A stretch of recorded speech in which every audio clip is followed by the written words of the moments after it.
This is The Locker Room with your host, Cooper Gordon, where we talk about all the upcoming sports in football, basketball, and baseball. Welcome back to The Locker Room, everyone. If it sounds a little different, it's because this is pre-recorded. We're doing some work in our radio studio right now, trying to get our systems back up and running so we don't have to do our overcomplicate things, and it's weird what we're doing. I don't really know how to describe it. Basically, we're just getting our new automation set up, and I'm not able to be in there today, so I am pre-recording this and having them put it into our lineup that we have right now until our automation system is up. So for right now, I'm just going to be doing the show like this, pre-recorded. This will actually be the only week that I will be doing this, unless something else comes up, but I doubt it will. But just jumping right into the show, going straight for college football. Honestly, there were a lot of contenders for Game of the Week, but I'm just going to be going through the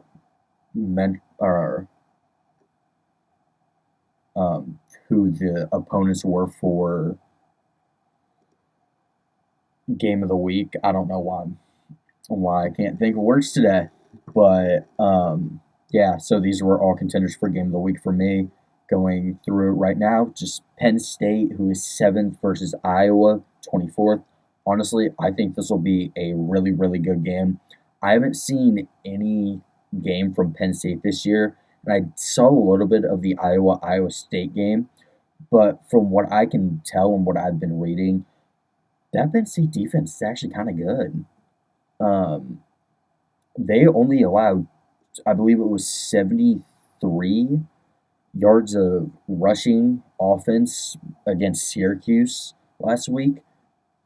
Granted, they did give up 230 some yards or whatever it was against Syracuse, and I know nothing about Syracuse football. Unfortunately, Ethan's not here to tell us about how good Syracuse football is and all that.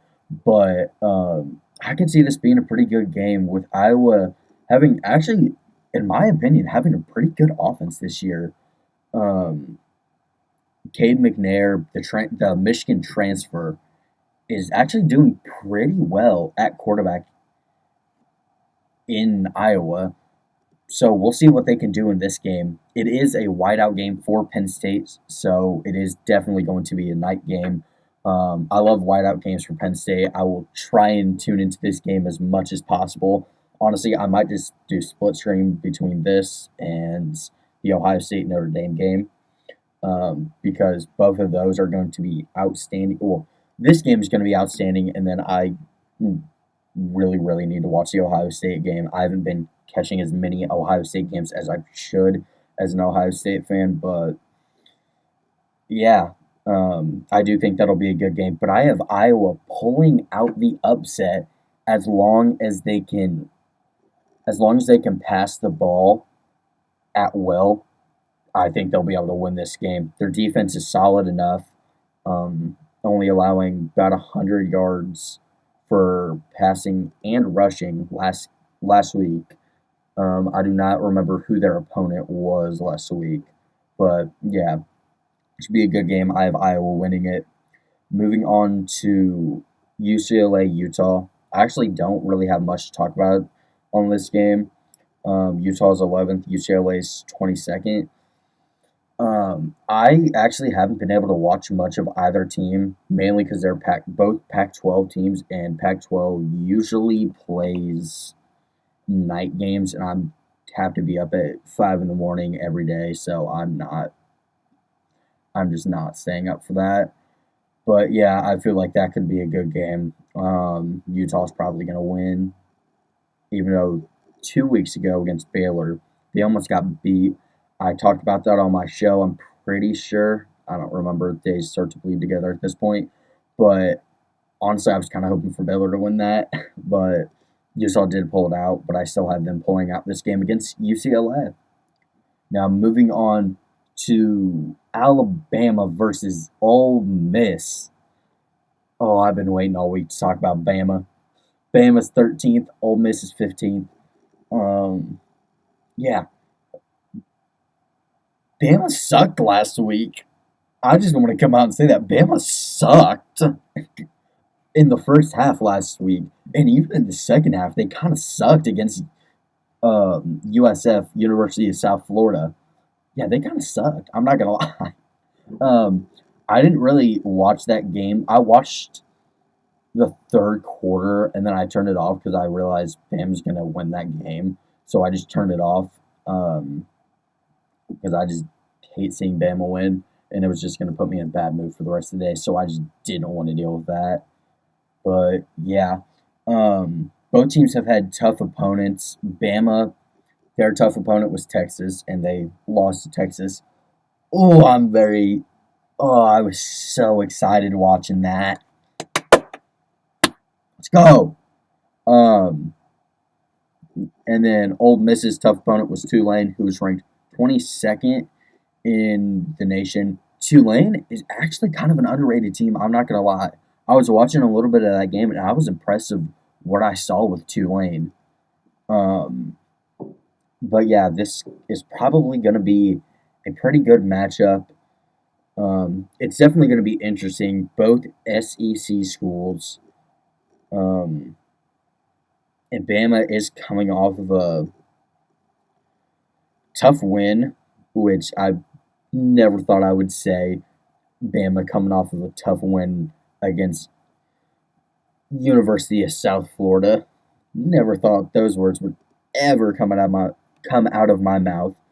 But yeah, we'll see what can happen in this game. I do have Ole Miss upsetting Bama, mainly because I don't really understand what's going on with Bama's quarterback room. Is Milroe? I don't know if Milroe is injured or not, but I didn't see him at all in the USF Bama game last week. I don't know if he got benched because of the Texas game or what, but Saban was playing his other two quarterbacks. So if they don't start Milroe, or if Milroe does not play at all, Ole Miss is winning because those other two quarterbacks are absolutely terrible right now. I understand they're probably young. I don't know much about those two quarterbacks. I don't even remember their names off the top of my head, but they're not great. They're not up to Bama standards, I should say. But yeah, if Milroe plays, I could see Bama winning this, but I don't know if he's playing or not, so I'm going with Ole Miss for the upset. Upset.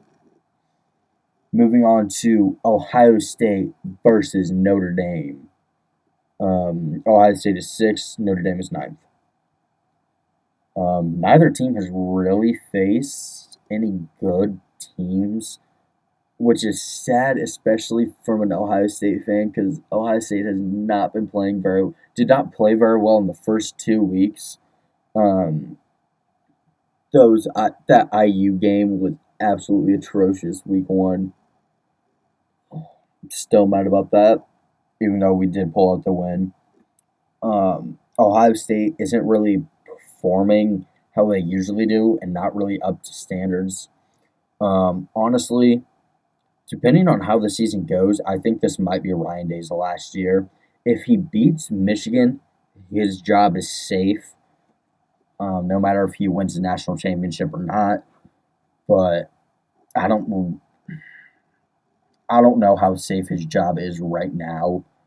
We'll see. I don't think Ryan Day is a very good coach, in my opinion. But we'll see what happens in this game. I honestly have not seen anything from Notre Dame at all. I've kind of avoided Notre Dame this season, so this will be my first look at them. But I hate to say it, I think Notre Dame's going to win this game. I think it'll be a great game, and I do think that Ohio State isn't going to be able to pull it out. Oh, that hurts me to my core to say. Oh, but I do think it will be a close game. Now moving on to game of the week.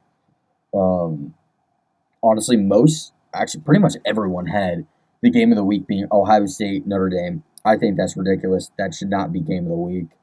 Honestly, game of the week for me is Colorado versus Oregon. Colorado is 19, Oregon is 10.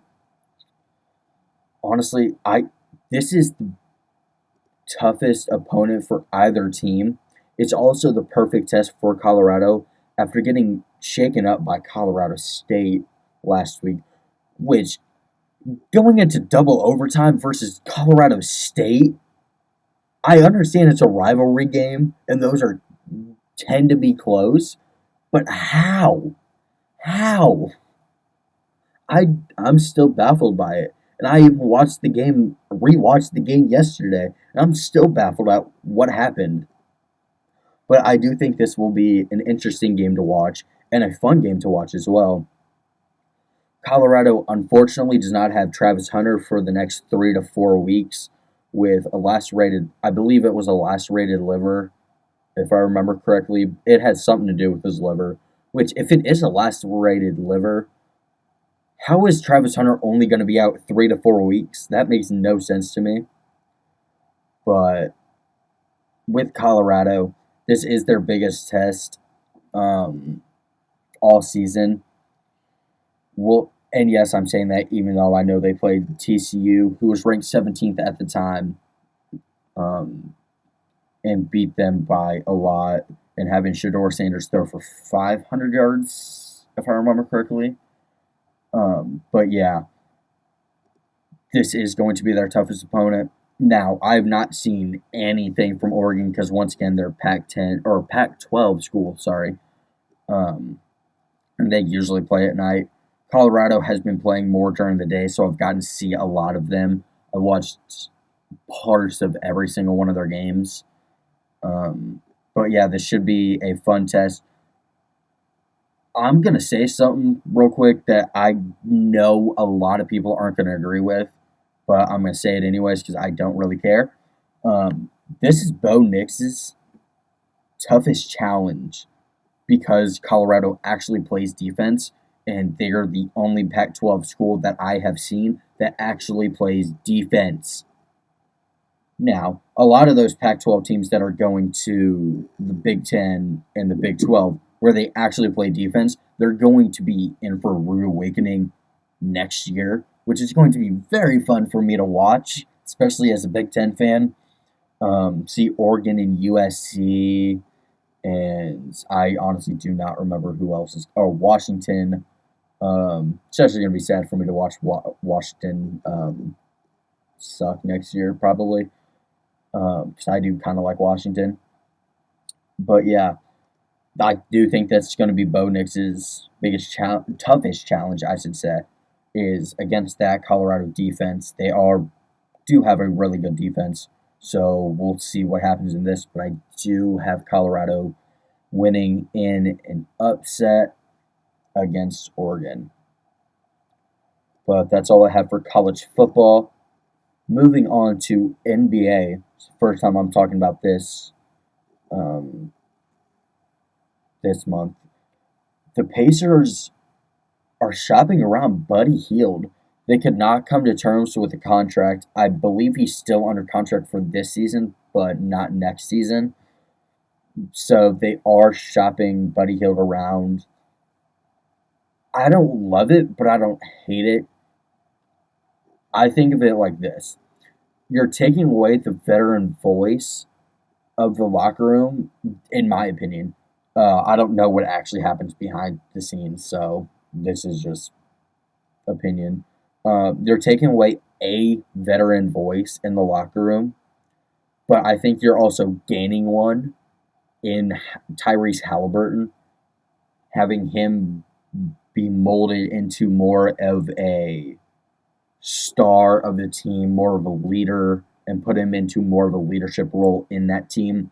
I think it's a good and bad thing for Halliburton, seeing as he has come out and said that Buddy Hield is his mentor. but I think Halliburton is smart enough to understand that the NBA is a business and that things like that are going to happen. So, but I do think on the flip side that this is a good thing because it gives more of our young players more of a chance to play. We might get to see Nebhard and Halliburton on the floor together.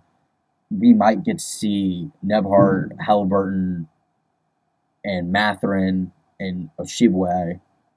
Well, I guess Oshibwe is probably going to be on the court no matter what. But Matherin, Halliburton, and Nebhard on the floor together and not have to split minutes with Buddy Hield. So this could be interesting, especially with who we get back. But we'll see what they end up doing with that.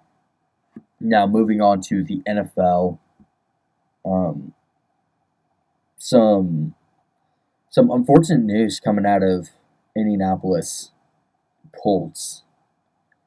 Anthony Richardson is out this week or this Sunday versus the Ravens. He's out with a concussion that he sustained in the Texans game last week. And it wasn't from a hit. He got taken to the ground on a touchdown and hit his head. It was kind of like how Tua got his concussion last year. He hit his head on the turf and rolled up and rolled backwards and got up and seemed fine. But he kind of self reported himself to the training staff and said that something wasn't right and he has a concussion. So he will be out this week versus the Ravens. And I believe, actually, yeah, since I believe he's the only other quarterback other than Richardson on the Colts right now, Gardner Minshew is going to be starting for the Colts, which I think could be interesting, honestly. Um, I don't really know how it's going to work, but when Minshew has played, he's played well for the Colts. He is a veteran quarterback, not a terrible quarterback by any means. He's a really good quarterback in my opinion. I just don't know how he's going to do against that updated Ravens defense. The Ravens defense is looking pretty solid this year, so we'll see how he does this week against the Ravens in a full game. But moving on to another injury report is that Trayvon Diggs, the cornerback for the Dallas Cowboys, tore his ACL in practice and is out for the rest of the season. Now, yes, this is terrible for the Cowboys defense, and yes, it's terrible for Trayvon Diggs. But at the same time, this isn't really going to affect how good the Cowboys defense is. I don't know who their second string cornerback is, but I'm pretty sure it's not really going to make a difference with how good that defense is at this moment, especially with Micah Parsons making a case for Defensive Player of the Year in his sophomore season. Actually, I'm pretty sure it's his sophomore season. I do not remember. I'm pretty sure it's his sophomore season. If I'm wrong, I'm wrong. It's his second or third season. But yeah, I doubt that's going to do too much to affect the Cowboys defense. But yeah, moving on to some games. Last night, the 49ers played against the Giants. Niners won 30-12. Not really much to talk about in that. But yeah, just some interesting games from scrolling through that I can see.